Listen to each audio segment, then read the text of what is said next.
Today, I'm going to be showing you how to use mobile deposit. First, log into your online banking account. Once logged in, on the bottom of your screen, you will click Mobile Deposit. It will first ask you which account you would like the check deposited to. Then, the amount of the check. Next, we will need to take a picture of the front of the check.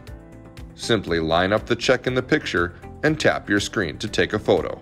If you took a clear photo of the check, click Keep Picture. If not, you are able to retake the picture.